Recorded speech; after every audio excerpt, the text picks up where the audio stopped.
Bonjour à tous. Alors, je suis ravie de vous présenter ce sujet aujourd'hui parce que c'est un sujet qui m'a, au cours de ma carrière, qui m'a posé je me suis beaucoup posé de questions. Donc, moi, je suis docteur Anne Lasso. Au départ, je suis anesthésiste, puis j'ai été médecin de la douleur.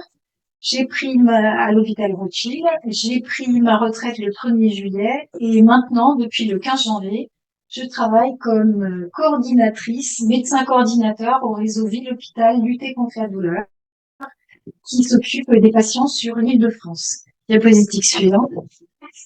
Alors, le PGAD, ou Persistent Genital Arousal Disorder, il s'agit d'une entité peu connue qui a eu plusieurs dénominations. D'abord PSAS pour Persistent Sexual Arousal Syndrome, REGS ou RGS, Restless Genital Syndrome, qui est traduit par Google par syndrome génital agité. Ça m'a bien fait rigoler, parce que Restless, c'est plutôt sans repos, et ça correspondrait mieux à la pathologie ressentie par les patientes. C'est un trouble persistant de l'excitation génitale. On peut aussi parler de syndrome d'excitation génitale permanente. Il y a eu aussi syndrome d'excitation génitale inappropriée. Et diapositive suivante. Alors, c'est l'apparition d'une excitation sexuelle spontanée, persistante, intense, en l'absence de tout désir sexuel. La première description, c'est en 94, qui a été faite par Riles. En 2001, une équipe a présenté le cas de 5 patientes et ont apporté le terme de PSAS. Moi, c'est mon terme préféré. Et en 2004, un comité d'experts international a identifié le PSAS ou RGAD, PGAD comme une pathologie à part entière. Diapositive suivante.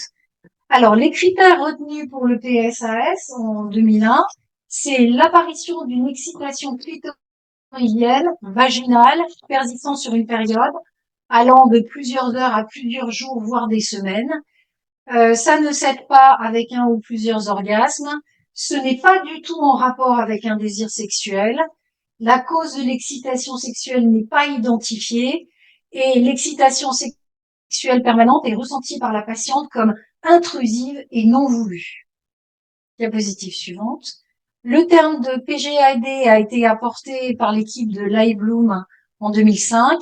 Alors, il a repris le terme de l'excitation clitoridienne vaginale persistant sur une période 1, l'excitation sexuelle qui ne cède pas à plusieurs orgasmes, que ce n'est pas en rapport avec un désir sexuel subjectif. Et l'élément qu'il a ajouté, c'est que l'excitation sexuelle est au minimum vécue comme une détresse psychologique, et à savoir au moins supérieure à 4 sur 10 sur une échelle de 10. Diapositive suivante.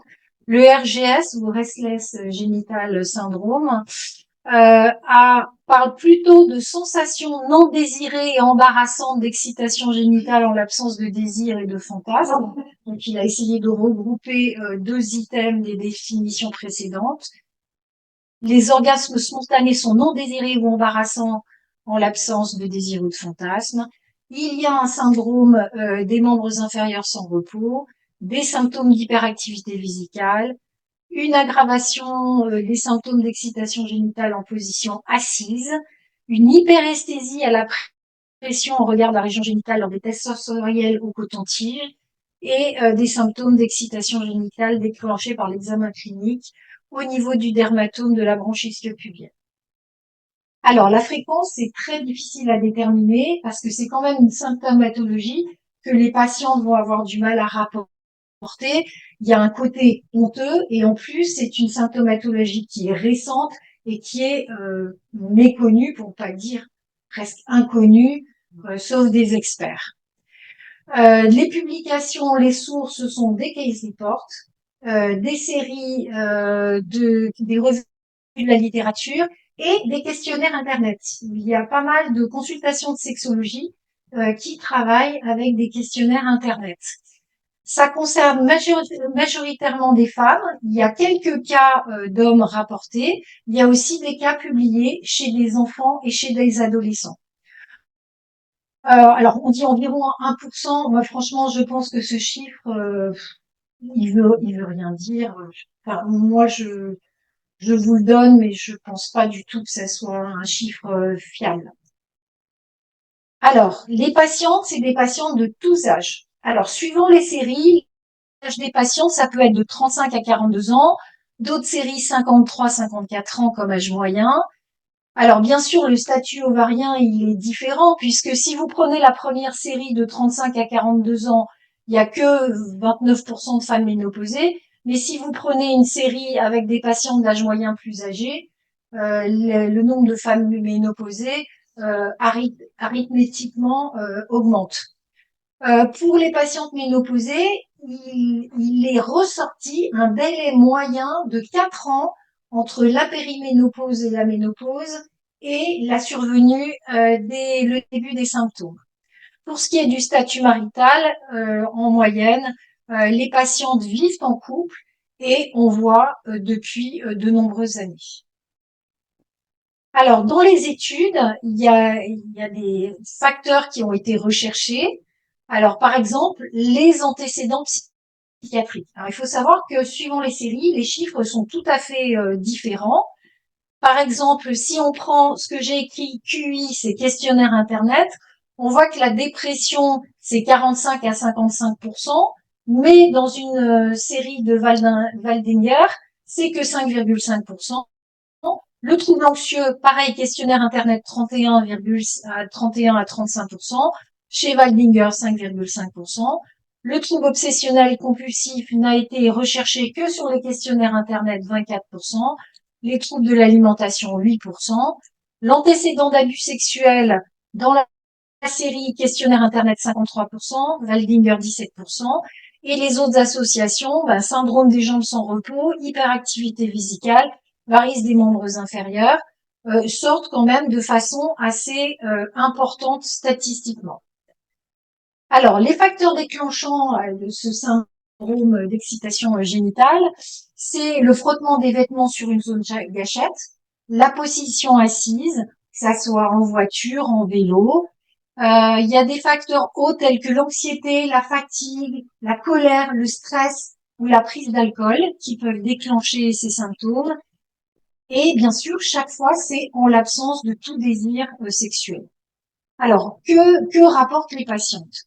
Des picotements dans la zone génitale, des décharges électriques, des douleurs, des sensations de congestion pelvienne, des contractions vaginales. Ça, c'était un signe qui m'a été souvent rapporté par mes patientes. Des spasmes, une tension intravaginale, des brûlures du clitoris, et très souvent aussi une sensation d'orgasme imminent sans survenue de l'orgasme.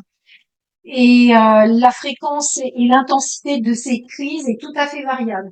Il y a des patientes qui peuvent vous dire j'ai une crise tous les 15 jours, d'autres qui vont vous dire j'en ai plusieurs fois par jour, et d'autres qui peuvent avoir des heures entières avec des crises incessantes de ces sensations de spasmes, de contractures vaginales, de brûlures clitoridiennes.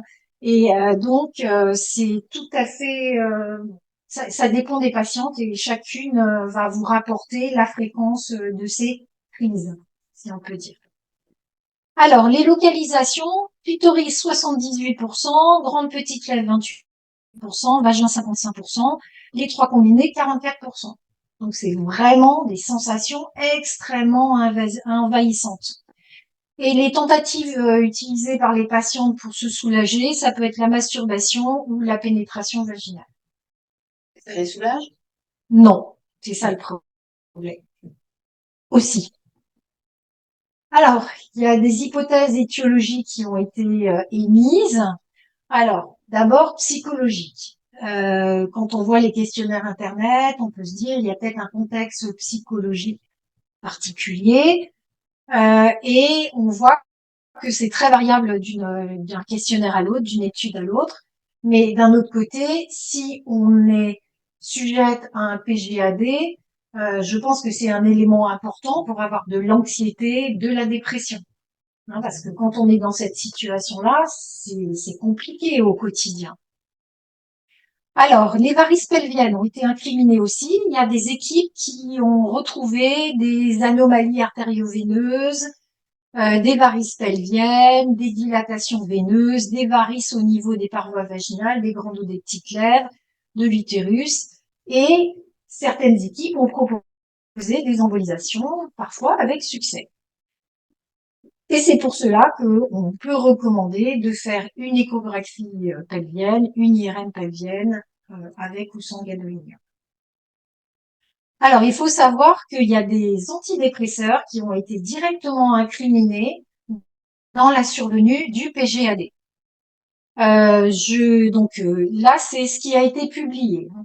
Donc, le citalopram, je vous ai mis le nom commercial à côté parce que moi, je connais bien les génériques, mais pour certains, je connais mieux les noms commerciaux. Et citalopram, fluoxétine, venlafaxine, flavoxamine, minalcipran, et ainsi de suite, et divers IRS ou SSRI, parce que dans les publications, le nom de l'IRS n'est pas toujours notifié, que ce soit la DCI ou le nom commercial. Le PGAD se manifeste soit à l'initiation du traitement, soit lors du sevrage. Et des hypothèses ont été avancées à ce sujet. C'est que ça serait la baisse du taux de 5-hydroxytryptamine qui agirait sur la vascularisation génitale par un mécanisme central, périphérique, autonome, personne n'a tranché, ou en augmentant le peptide natriurétique atrial et en provoquant une vasodilatation génitale. D'autres médicaments ont été incriminés, les anticonvulsivants, la lamotrigine, et un antipsychotique, la quétiapine. Alors, il y a aussi émis des hypothèses neurologiques, parce que ces patientes, elles peuvent avoir un PGAD et une névralgie pudendale. Le professeur Roger Robert a raconté plusieurs fois au cours du temps qu'il avait reçu un monsieur pour une névralgie pudendale, et quand il a examiné ce patient, le patient qui avait une érection quasi permanente avait la verge accrochée avec un système de bandage élastique au niveau de la cuisse pour pouvoir déambuler, s'habiller sans que ça se voie. Alors, est-ce que ça serait une origine périphérique, centrale, système nerveux autonome, une neuropathie? Alors, on peut y penser quand c'est associé à un syndrome des jambes sans repos ou à une hyperactivité vésicale. Est-ce que ça serait une neuropathie distale du nerf pudendal? On a des patients et des patientes qui ont une névralgie pudendale et un PGAD. Une compression du nerf pudendal. Alors, il y a des PGAD qui ont été déclenchés pendant la grossesse, et l'hypothèse, c'est de se dire que il peut y avoir une compression du nerf pudendal à cause du mobile fœtal, au même titre qu'il y a des patientes qui rapportent que leur dyspareunie s'est aggravée pendant la grossesse. Et puis, toute une hypothèse plus globale, une sensibilisation du nerf pudendal avec une sensibilisation des neurones de la corde dorsale de la moelle, un dysfonctionnement qui s'installe sur les fibres A delta et C, les fibres A delta correspondant aux douleurs aiguës et les fibres C aux sensations imminentes d'orgasme. Alors, pour ce qui est de l'implication du système nerveux sympathique, il y a des épisodes de PGAD qui ont été décrits à l'occasion d'épisodes de faim, de colère, de stress. Et est-ce que le système nerveux autonome ne serait pas aussi responsable, d'une part, concernant le syndrome des jambes sans repos et l'hyperactivité vésicale? Excusez-moi. Et il a été aussi décrit des publications où on a suspecté l'atteinte de voies supraspinales, notamment au niveau des régions limbiques et pariétales, car il avait été réalisé des IRM encéphaliques qui retrouvaient des petites anomalies dans ces régions. Alors, il y a eu aussi des hypothèses hormonales, parce que si ces symptômes apparaissent à la périménopause ou rapidement après la ménopause, il y a aussi une publication sur des PGAD lors des périodes périmenstruelles ou au décours d'une grossesse. On pourrait se poser la question du rôle des hormones stéroïdiennes. Alors, l'hypothèse retenue, c'est le changement brutal du taux d'estradiol à la baisse, avec une inhibition des récepteurs GABA des parois vaginales. Et est-ce que ça serait ça qui déclencherait le PGAD, sachant que le Rivotril, il y a des publications qui montrent que le Rivotril, qui est un agoniste GABA, peut diminuer le PGAD. Alors, il y a eu des bilans hormonaux qui ont été faits aux patients qui n'ont pas du tout été concluants. Alors, d'autres étiologies ont été rapportées. Consommation de soja, mais on peut l'étendre aux phytoœstrogènes. Et il y a une publication où le PGAD s'est déclenché après un arrêt de consommation de cannabis. Et donc, s'est posé la question de la diminution de l'activation des récepteurs spinocannabis qui aurait provoqué une désinhibition des fibres C et la survenue du PGAD. Alors, donc, si on résume les hypothèses étiologiques, il y a psychologique, les varices pelviennes, les antidépresseurs pour lesquels il y a des publications très précises à ce sujet, des hypothèses neurologiques, hormonales, d'autres étiologies. Et moi, je pense que pour nos patientes, c'est un peu un patchwork de tout ça en fonction de l'âge des patientes, les circonstances de survenue et le contexte en général. Alors, comment on va gérer les choses, comment on va s'organiser pour la démarche diagnostique. Alors moi, je pense que l'interrogatoire, les antécédents psychiatriques, c'est important de les connaître. Les traitements médicamenteux, savoir ce que les patientes ont commencé, arrêté, baissé, introduit, parce que ça peut être un élément important. La description des symptômes, leur fréquence, pour ensuite évaluer les bénéfices des traitements, par exemple. Si elle passe de 10 crises par heure à une crise par jour, c'est qu'on a un traitement qui apporte un bénéfice. Mais si on fait pas le bilan avant, on n'a pas d'éléments tangibles pour ensuite évaluer le bénéfice de nos thérapeutiques. Les circonstances de déclenchement, est-ce que c'est en position assise ou pas, et tous les autres facteurs qui peuvent rentrer en compte. S'il y a un syndrome des jambes sans repos, et vous verrez après que ça peut être important, l'hyperactivité vésicale, et puis bien sûr évaluer la détresse psychologique, parce que moi j'ai des patientes qui m'ont dit, de mes patientes qui m'ont dit, moi je suis prête à me suicider. Donc il faut bien les accompagner. Alors, l'examen physique, ben, on va examiner la vulve, s'assurer qu'il n'y ait pas de prolapsus, regarder s'il y a des varices au niveau des jambes. On peut faire le test cutané au coton-tige et puis stimuler le dermatome, on regarde la branche ischio-pubienne. Alors, les bilans biologiques recommandés, c'est l'hyperthyroïdie, l'hémoglobinopathie, mais plus pour rechercher une anémie. Et on va voir pourquoi après. Une IRM pelvienne à la recherche des varices pelviennes, échographie pelvienne pour la même raison. Et puis, on peut, si on a un doute sur des éléments centraux, faire une IRM cérébrale et spinale à la recherche d'anomalies temporales de l'amygdale, de kyste de Tarlov et d'autres éléments. Alors, les médicaments qui ont pu améliorer le PGAD, donc ça c'est une revue de la littérature, de ce qui a été publié. Alors, les anesthésiques locaux, la xylocaïne visqueuse, c'est un petit moyen, mais pour certaines patientes, ça peut un petit peu les aider. Les antidépresseurs, donc le clomipramine, la mitriptyline, la duloxétine, ce qui peut sembler paradoxal puisqu'il y a plein d'IRS qui sont incriminés pour le déclenchement ou l'aggravation du PGAD. En tout cas, il y a des publications avec les bénéfices de la duloxétine. Les anticonvulsivants, clonazepam, carbamazépine, prégabaline, topiramate. Les agonistes de la dopamine, pramipexole. Il y a une publication sur l'action du leprolide, une publication sur le varenicline, le Champix, et quelques publications sur risperidone, paliperidone, et il y a une publication où a été proposé le tramadol. Diapositive suivante. Alors, les traitements associés. Il faut faire le point sur les habitudes nutritionnelles de votre patiente parce qu'il faut arrêter tous les phytoœstrogènes pris en excès, le soja, avocat, yucca, parce que ça devient à la mode avec les régimes végétariens.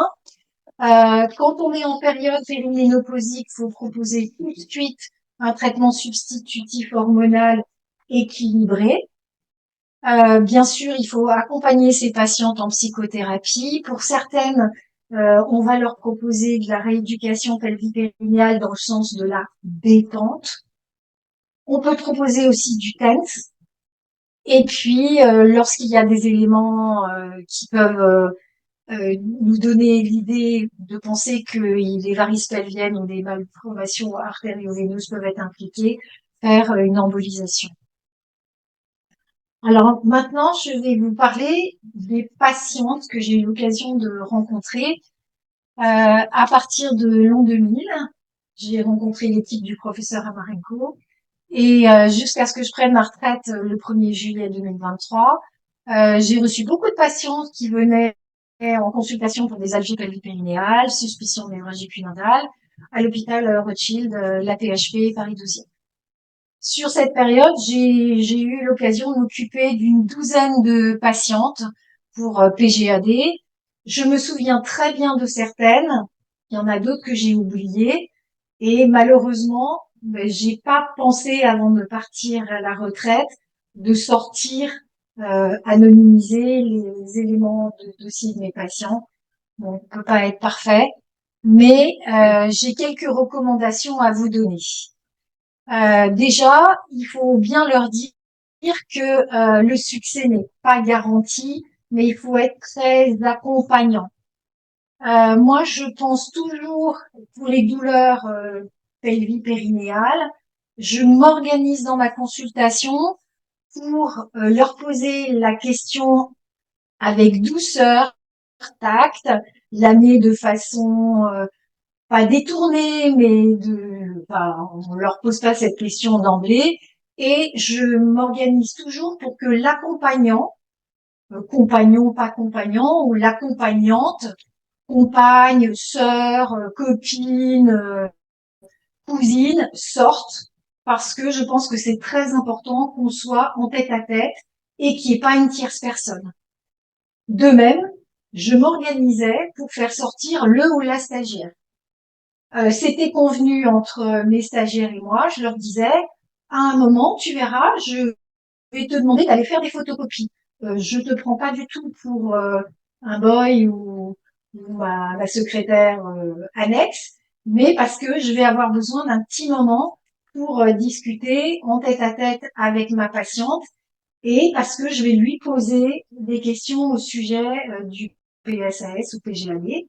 De même, ça a été l'occasion comme ça de permettre à une patiente de s'exprimer parce que j'avais amené un peu le sujet, puis la patiente faisait semblant de pas comprendre. Et une fois que mon stagiaire était sorti, eh bien, la patiente m'a dit, vous savez, la question que vous m'avez posée tout à l'heure. Oui, oui, j'ai tout à fait ça. Et si c'était pas des photocopies, parce que parfois il n'y a pas de photocopies à faire, je leur demandais d'aller me chercher un bloc d'ordonnance sécurisé dans mon bureau. Comme c'était enfermé, souclé, ressouclé, ressouclé, le temps qu'ils fassent semblant d'ouvrir toutes les portes et qu'ils reviennent avec un bloc, eh bien, j'avais eu le temps de discuter avec ma patiente. Il faut prendre le temps de les écouter, leur donner des explications simples et puis leur dire la vérité. C'est que trouver un traitement, ça va peut-être pas être facile, ça va peut-être prendre du temps, mais qu'il faut pas qu'elle se décourage. Je fais l'examen clinique bien dans le calme, sans accompagnant. Et puis, on discute ensemble pour leur dire qu'elles ne sont pas folles, que ce ne sont pas des débauchés, qu'il y a quelque chose qui s'est déréglé dans leur corps, qui est tout à fait en dehors de leur volonté, qu'elles n'ont pas à avoir honte, et que, parce que spontanément, c'est très difficile de parler de ce genre de choses. Et du coup, je leur fais un parallèle, je leur dis, mais attendez, si vous aviez une hypertension artérielle, est-ce que vous auriez honte? Non. Bon. Alors, c'est sûr que c'est compliqué à placer dans un dîner chic. Mais bon, entre médecins et patientes, on peut en parler.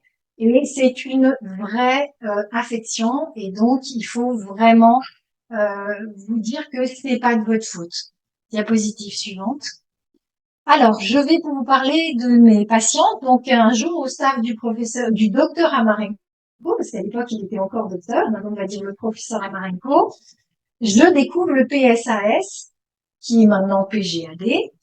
Et ma première patiente, c'est 2002-2003, une charmante patiente de 66 ans qui se présente à la consultation avec un aspect, je dirais pas négligé, mais manifestement une personne qui prenait plus soin d'elle depuis assez longtemps, pas vraiment coiffée, des vêtements propres, mais on voyait bien que ça faisait depuis très très très longtemps qu'elle n'était pas allée dans un magasin pour s'acheter des nouveaux vêtements. Et elle me raconte qu'elle a été prof d'anglais, elle a fait toute une carrière comme prof d'anglais, avec des antécédents psychiatriques dépressifs assez lourds. Elle a été hospitalisée plusieurs fois au cours de sa vie d'adulte.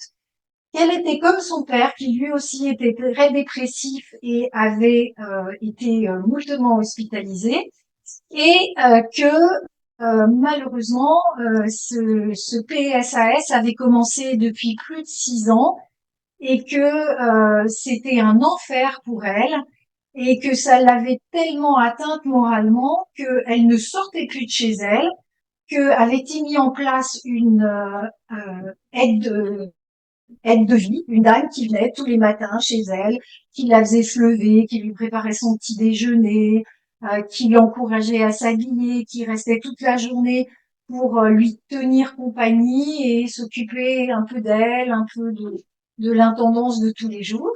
Et donc, elle vivait comme ça, pour ainsi dire recluse, et qu'elle n'était pas sortie de chez elle depuis longtemps. Donc, on commence à discuter toutes les deux. Moi, j'étais toute fière. Je me dis, bon, je vais lui prescrire du Laroxine. Et j'en discute avec cette patiente. Je lui dis, mais j'aimerais avoir l'avis de votre psychiatre. Elle voyait son psychiatre tous les mois. Et ça tombait bien, elle voyait son psychiatre 2, 3 jours après. Donc je me suis dépêchée de faire le compte rendu pour que le psychiatre les attende, pour qu'il valide la possibilité, parce que cette patiente, elle avait une longue liste de médicaments antidépresseurs, qu'il valide que cette patiente puisse prendre le Laroxine. Le jour même, il y a un appel au secrétariat, c'était la sœur de cette patiente, psychanalyste, je prends au téléphone, qui me dit oui, vous savez, ma sœur, elle a dû vous parler de ses problèmes d'excitation sexuelle, mais vous savez, c'était la chérie de mon père, ils étaient très complices, et je suis sûre qu'elle raconte ça à tout le monde parce que moi, j'ai réussi dans ma vie et tout ça. Je me dis, oulala, les psychanalystes, elle a peut-être pas tout réglé dans sa vie. Euh, bon, euh, bon, moi, je lui dis rien de plus. Et puis la patiente, un mois plus tard, j'ai un coup de fil de la psychiatre. Ça arrive au secrétariat et la psychiatre dit ah ben, je voudrais parler de madame machin. Et elle dit tout de suite à ma secrétaire rassurez-vous, tout va bien, c'est pas parce qu'elle a fait une tentative de suicide ou autre, mais je voudrais parler au docteur Lasso. Donc je prends la psychiatre au téléphone qui me dit écoutez, ce médicament c'est miraculeux, ça fait 15 ans que je suis cette patiente, je ne l'ai jamais vue aussi bien.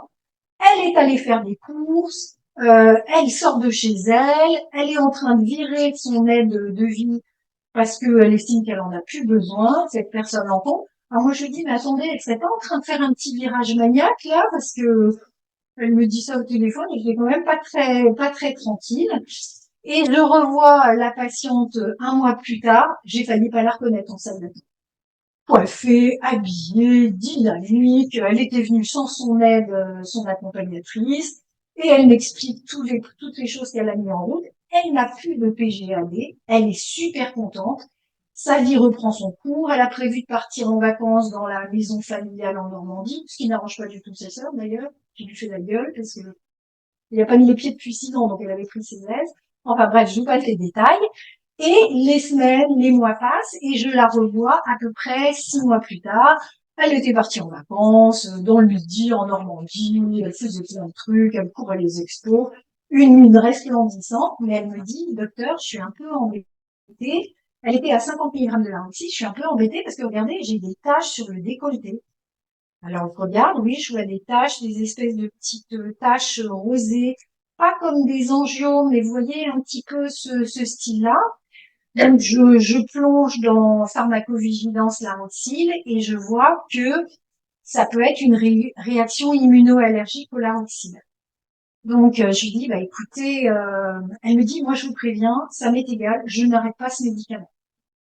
Ma vie est tellement chouette maintenant, j'ai plein de projets, voilà, donc je discute avec sa psychiatre et on a tout doucement diminué le traitement pour arriver à la dose efficace sur le PGAD, qui était bénéfique sur son humeur et qui avait pas fait disparaître les taches, mais elle avait pris le parti de ne pas du tout s'exposer au soleil et de faire très attention. Et cette patiente, je n'ai pas eu l'occasion de la revoir parce que elle a continué son suivi avec sa psychiatre.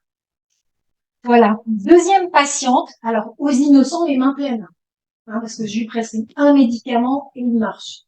Franchement, hein, c'est que le premier patient, c'est comme ça. Pour les autres, c'est pas toujours pareil. Il n'y avait pas d'effet placebo sur ce truc. Je sais pas. En tout cas, elle était tellement bien que moi, après, je l'ai pas revue, hein. Elle a continué son suivi et sa vie. Hein, voilà. Ma deuxième patiente, c'est juste après, 2003-2004, une charmante dame de 83 ans qui vivait avec sa sœur qui était un peu plus jeune. Et cette charmante patiente, je la vois grande, euh, une belle femme, assez forte femme, qui m'explique, vous comprenez ce qui m'arrive, j'ai 83 ans, je suis excitée comme une gamine de 16 ans. Mais c'est l'enfer. Je peux pas être debout toute la journée. Dès que je suis assise, ça avait pris le parti d'en prendre par plusieurs jours de suite, de baisser un petit peu et en fait elle réaugmentait un peu au coup par coup, c'est-à-dire qu'elle avait trouvé une dose minimale efficace qui lui permettait d'être assise avec suffisamment de confort et quand le PGAD revenait, elle en remettait un petit quelques gouttes en plus et elle a géré comme ça. Puis j'ai eu d'autres patientes avec pas de succès du tout, malgré beaucoup d'essais thérapeutiques. Parfois, rien marchait. J'essayais la roxine, la dafranil, le rivotril, et ainsi de suite, et ça ne marchait pas du tout. Et sur les 5 dernières années, j'ai eu des succès assez mitigés. Donc j'ai une patiente qui était juste 60-62 ans. Elle gère avec des anesthésiques locaux et intenses sur le périnée. C'est finalement ce qui la soulage le mieux. Et elle essaie de pas être trop assise. Elle gère comme ça. J'ai eu une autre patiente. Elle, c'était une petite rigolote. Elle avait un PGAD uniquement quand elle faisait du vélo. Le problème, c'est que c'était une petite, charmante petite dame, euh, je dirais 55 ans, qui avait pas beaucoup d'argent. Elle était femme de ménage dans un golf. Et pour aller à son travail, ben, le truc le plus simple, c'était le vélo. Donc, ben, il y a eu un...